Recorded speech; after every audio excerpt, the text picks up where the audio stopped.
દોસ્તો, શું તમે જાણો છો કે કુંતી પુત્ર કર્ણનું મૃત્યુ કેવી રીતે થયું હતું? અને શું તમને ખબર છે દાનવીર કર્ણના અગ્નિ સંસ્કાર ગુજરાતના સુરતમાં જ શા માટે કરવામાં આવ્યા હતા? આજે અમે તમને જણાવીશું દાનવીર કર્ણના મૃત્યુના કેટલાક રહસ્યો. વિડીયોમાં આગળ વધતા પહેલા આ વિડીયોને એક પણ મિનિટ સ્કીપ કર્યા વગર અંત સુધી જરૂરથી જોજો. મિત્રો, માતા કુંતીના સૌથી મોટા પુત્ર કર્ણની એ જીવન ગાથા વિશે તો ઘણું બધું સાંભળ્યું હશે. જે કુંતી કુંવારી હતી ત્યારે જન્મેલો અને તેથી તેને ત્યજી દેવામાં આવ્યો હતો. પછી તે કૌરવના પક્ષમાં રહી ગયો અને પાંડવ વિરુદ્ધ લડ્યો. તે જાણતો હતો છતાં વફાદારીપૂર્વક એ દુર્યોધનની સાથે રહ્યો. તે કુંતીની મજબૂરી કે મનોદશા સમજી નહોતો શક્યો. કુંતીની તકલીફ એ હતી કે તેને ઈચ્છિત પુત્રોની પ્રાપ્તિનું વરદાન મળેલું, જેથી તે ખાતરી કરવા ગઈ અને કર્ણને આ પૃથ્વી ઉપર જન્મ આપી દીધો. પછી તે ટેન્શનમાં આવી ગઈ કે હવે આ પુત્રનું શું કરવું, કારણ કે બાળક તો આવી ગયું પણ તે હજુ સુધી કુંવારી હતી. તેથી એને ત્યજવું પડે અને તેને ગંગા નદીમાં ભગવાન ભરોસે મૂકી દીધો. આ વાત થઈ કર્ણના જન્મની. હવે તેના મૃત્યુ પછીના ઘટનાક્રમની વાત કરીએ અને એના મૃત્યુ સંબંધિત રહસ્યની પણ વાત કરીએ. અને આ સિવાય તમને જણાવીશું કર્ણનું મૃત્યુ થયું ત્યારે તેના બાદ તેના અગ્નિ સંસ્કાર ગુજરાતના સુરતમાં જ કેમ કરવામાં આવ્યા, કેમ તેની મરણ પછીની વિધિ બીજી જગ્યાએ ન કરવામાં આવી, આ વિધિ સુરતમાં જ કેમ કરવામાં આવી, તો આજના વિડીયોમાં અમે તમને જણાવીશું. આ ટોપિક ઉપર વાત કરીશું. તેથી આજના વિડીયોને એક પણ મિનિટ સ્કીપ કર્યા વગર અંત સુધી જોવાનું ભૂલતા નહીં અને અમારી ચેનલને સબસ્ક્રાઇબ પણ અવશ્ય કરી દેજો. કર્ણનું મૃત્યુ કેવી રીતે થયું હતું તે તો સૌ કોઈ જાણે જ છે કે જ્યારે મહાભારતનું યુદ્ધ ચાલી રહ્યું હતું ત્યારે કર્ણના રથનું પૈડું જમીનમાં ફસાઈ ગયું હતું. ત્યારે કર્ણએ અર્જુનને જણાવ્યું કે જ્યાં સુધી હું મારા રથનું પૈડું બહાર જમીનમાંથી ન કાઢી લઉં ત્યાં સુધી તું મારા ઉપર વાર નહીં કરે. આ સાંભળીને અર્જુન અટકી ગયો. ત્યારે ભગવાન શ્રી કૃષ્ણએ અર્જુનને કહ્યું કે હે અર્જુન, તું કેમ અટકી ગયો છે? બાણ ચલાવો. અર્જુને શ્રી કૃષ્ણને જણાવ્યું કે તે યુદ્ધના નિયમોનો વિરુદ્ધ છે. ત્યારે શ્રી કૃષ્ણએ અર્જુનને યાદ અપાવ્યું કે જ્યારે અભિમન્યુ એકલો બધા યોદ્ધા સાથે લડી રહ્યો હતો ત્યારે યુદ્ધના નિયમોનો ખ્યાલ રાખ્યો ન હતો.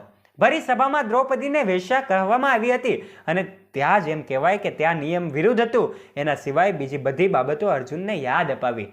આ સાંભળીને અર્જુનને ગુસ્સો આવ્યો અને કર્ણ ઉપર બાણ ચલાવી દીધું.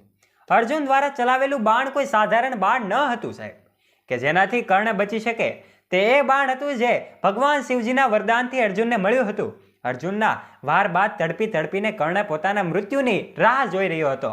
ત્યારે ભગવાન શ્રી કૃષ્ણએ કર્ણની પરીક્ષા લેવાનું વિચાર્યું અને બ્રાહ્મણ રૂપ ધરીને ભગવાન કર્ણ પાસે આવ્યા અને કહ્યું કે હે કર્ણ, મારી પુત્રીના લગ્ન છે અને મારી પાસે એને દાન આપવા માટે સોનું નથી, તો મને સોનાનું દાન આપ્યું. ત્યારે કર્ણએ જણાવ્યું કે હવે મારી પાસે કંઈ નથી, હું તમને શું દાન કરી શકું? શા માટે તમે મારી પરીક્ષા લઈ રહ્યા છો? ત્યારે બ્રહ્માએ કહ્યું કે તો તારી પાસે તારો સોનાનો દાંત છે, જે મને આ દાન આપી દે. ત્યારે કર્ણએ જણાવ્યું કે હે ભૂદેવ, પથ્થર મારીને મારો દાંત કાઢી લો. ત્યારે બ્રહ્માએ જણાવ્યું કે દાન તો તારે આપવાનું હોય, મારાથી પથ્થર મારીને ન લેવાય અને તારો દાંત તારે જ કાઢીને આપવો પડશે. ત્યારે કર્ણએ પોતાના હાથે દાંત પર પથ્થર મારીને દાંત બહાર કાઢીને બ્રાહ્મણને આપ્યો અને ત્યારે બ્રાહ્મણે કહ્યું કે હે કર્ણ, દાંત પર તો તારું રક્ત લાગેલું છે, તેને પવિત્ર કરીને પછી દાન આપ. કર્ણ સમજી ગયો કે આ કોઈ સામાન્ય બ્રાહ્મણ નથી, કોઈ દેવતા અથવા તો સાક્ષાત પરમાત્મા છે. અને ત્યારે કર્ણએ પોતાનું એક બાણ ધરતી ઉપર ચલાવ્યું અને ત્યાંથી ગંગાજીની જળધારા પ્રગટ થઈ અને તેમાં દાંત ધોઈને પવિત્ર કર્યો. જેને અર્પણ કરતા તેણે બ્રાહ્મણ દેવને કહ્યું કે હે ભૂદેવ, આપ જે પણ હો, મને તમારી અસલી રૂપના દર્શન આપો. ત્યારે ભગવાન શ્રી કૃષ્ણ પોતાના અસલી રૂપમાં આવે છે અને કર્ણને જણાવ્યું કે હે કર્ણ, ખરેખર તું મહાન દાનવીર છે. તારા સમાન દાની જગતમાં બીજું કોઈ ન હોઈ શકે. હું તારા આ કર્મથી પ્રસન્ન છું. તું જે માગીશ તે આપીશ, માટે કોઈ વરદાન માંગ. કેટલાક લોકોનું કહેવું છે કે આ જે કથા વસ્તુ છે એ ખોટી છે. જે તમને આગળ જણાવી તે તેની કોઈ પરીક્ષા કરવામાં ન આવી હતી, કે તેને કોઈ દાંત હતો જ નહીં.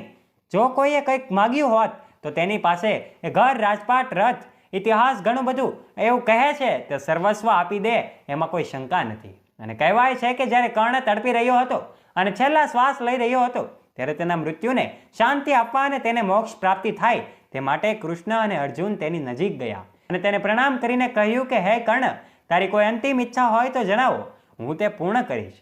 અને કહેવાય છે કે કર્ણએ શ્રી કૃષ્ણને કહ્યું કે તમે જે મારો અંતિમ સંસ્કાર કરો, તમે જ મારો અંતિમ સંસ્કાર કરો. ત્યારે ભગવાન શ્રી કૃષ્ણએ પોતાની અંતરદ્રષ્ટિથી કુંવારી ધરતીની શોધ કરી તો સુરત તાપી નદીના કિનારે અશ્વિની કુમારના મંદિર પાસેની જમીન કુંવારી હતી. જ્યાં કર્ણના દેહ છોડ્યા બાદ ભગવાન શ્રી કૃષ્ણ અને પાંચેય પાંડવોએ મળીને કર્ણના અંતિમ સંસ્કાર કર્યા. પણ મિત્રો, અહીં વાર્તામાં ફરી એક ટ્વિસ્ટ આવે છે. તે જાણીને ત્યારે પાંડવોએ શ્રી કૃષ્ણને પૂછ્યું કે આ કુંવારી જમીન છે એવું કઈ રીતે સાબિત થાય? ત્યારે શ્રી કૃષ્ણએ કહ્યું કે આપણે કર્ણને જ પૂછી લઈએ. અહીં બધાને અને આપણને નવાઈ લાગે કે એવી કેવી રીતે શક્ય બને, પરંતુ ત્યારે આ બધું સહજ હતું. ત્યારે કર્ણ પ્રકટ થયો અને જણાવ્યું કે તાપી નદી સૂર્યપુત્રી હોવાથી તાપી નદી મારી બહેન છે અને અશ્વિની કુમારો મારા ભાઈઓ છે અને હું સૂર્યપુત્ર છું અને મને મારા ફેમિલી બેકગ્રાઉન્ડ એટલે કે પરિવાર વિશે ખબર છે કે ક્યાં શું અને કેવું છે. આ ભૂમિ કુંવારી છે અને મને ખબર છે મારો અગ્નિદાહ એક કુંવારી જમીનમાં જ થયો છે. કુંવારી ભૂમિની વ્યાખ્યા આપતા કર્ણ કહે છે કે મારા જન્મના ક્ષણથી જ મારું દુર્ભાગ્ય લખાયું કે હું હવે ઈચ્છતો નથી કે મારું દુર્ભાગ્ય બીજા કોઈ પણ જન્મમાં મારી પાછળ આવે. તેથી તેનું નિરાકરણ એ જ છે કે જ્યાં કંઈ વધતું ન હોય, કોઈ પણ સ્વરૂપમાં ફળ ફૂલ ફૂલતું ન હોય, એ વિકાસ પામતું ન હોય, તે જગ્યા કુંવારી ભૂમિ કહેવાય. આ 2 પગના પંજા જેટલી જગ્યા એવી જ છે કે અહીં કર્ણ કાયમ માટે શાંત થઈને મોક્ષ પામ્યો. પુરાણોમાં લખ્યા મુજબ પગના પંજા જેટલી જ આ જગ્યા છે. તેથી હોઈ શકે કે કર્ણને ઊભો રાખીને તેનો અગ્નિ સંસ્કાર કરવામાં આવ્યો હોય. આજે પણ કેટલીક જ્ઞાતિમાં પલાઠી વાળીને કે બેસાડીને અગ્નિ સંસ્કાર કરવામાં આવે છે. ત્યારે પાંડવોએ જણાવ્યું હતું કે હે પ્રભુ, અમને તો ખબર પડી ગઈ કે આ એક કુંવારી જમીન છે, પરંતુ આવનારી પેઢીને કઈ રીતે ખબર પડશે કે આ એક કુંવારી જમીન છે જેના પર દાનવીર કર્ણનો અંતિમ સંસ્કાર થયો હતો? ત્યારે ભગવાને વિચાર્યું અને કહ્યું કે આ સ્થાન ઉપર એક વડ વૃક્ષ ઉગશે. તેમાં એક સાથે 3 પાંદડા આવશે જે બ્રહ્મા, વિષ્ણુ અને મહેશના પ્રતીક હશે. કુદરતના વિકાસના નિયમે જે વટ વૃક્ષ અનુસાર અને ચોથું પાંદડું ઉગશે તો એ પાંદડું આપોઆપ ખરી પડશે. 3ના 3 જ પાંદડા રહેશે. આ મેં સાબિત કરશે કે અહીં વિકાસ અટકી ગયો છે. વટ વૃક્ષ સુરતમાં આજે પણ છે અને આજે પણ તેમાં માત્ર 3 જ પાંદડા આવે છે. જે વાતની સાક્ષી પુરાવે છે, એ વાતની સાબિતી આપે છે કે દાનવીર કર્ણના અગ્નિ સંસ્કાર ત્યાં જ કરવામાં આવ્યા હતા. આ વટ વૃક્ષ આપણા ગુજરાતમાં જ છે અને સુરત શહેરમાં તાપી નદીના કિનારે આવેલા અશ્વિની કુમાર મંદિર પાસે આ 3 પાંદડા વાળું એ વડલો આવેલો છે. મિત્રો, આ કારણ હતું જેના કારણે કર્ણના અંતિમ સંસ્કાર ગુજરાતના સુરતમાં જ કરવામાં આવ્યા હતા અને સુરતની આ જગ્યા કુંવારી જગ્યા માનવામાં આવે છે. તો આજનો આ વિડીયો વિશે તમારું શું કહેવું છે? આપનું મંતવ્ય કોમેન્ટ બોક્સમાં કોમેન્ટ કરીને જરૂરથી જણાવજો. અને જો તમે અમારી ધ ડીએ મોટિવેશન નામની યુટ્યુબ ચેનલ ઉપર નવા છો તો અત્યારે જ અમારી આ ચેનલને સબસ્ક્રાઇબ કરી લેજો અને નીચે રહેલું બેલ આઇકન પણ અચૂકથી પ્રેસ કરજો, જેનાથી અમારા અવનવા વિડીયોની નોટિફિકેશન્સ મળતી રહે આપને સૌથી પહેલાં. આ વિડીયોને અનેક લોકો સુધી શેર કરજો. આપના દરેક group, WhatsApp group, Facebook group, આવા અનેક ગ્રુપોમાં શેર કરી દેજો, જેનાથી અનેક લોકો સુધી આ માહિતી પહોંચી શકે. અને જો આપ પણ આ ભૂમિના દર્શન કરવા માટે નથી ગયા તો અચૂક આ ભૂમિની મુલાકાત લેજો. આજે પણ ત્યાં 3 પાનનો વડલો આવેલો છે અને જેના દર્શન કરીને લોકો ધન્યતાની અનુભૂતિ કરતા હોય છે. તો ફરી મળીશું નવા એક રસપ્રદ વિડીયો સાથે. ત્યાં સુધી વ્યસ્ત રહો, મસ્ત રહો અને તંદુરસ્ત રહો. અને હા, આ વિડીયોને અંત સુધી જોવા બદલ તમારો ખૂબ ખૂબ આભાર. ધન્યવાદ.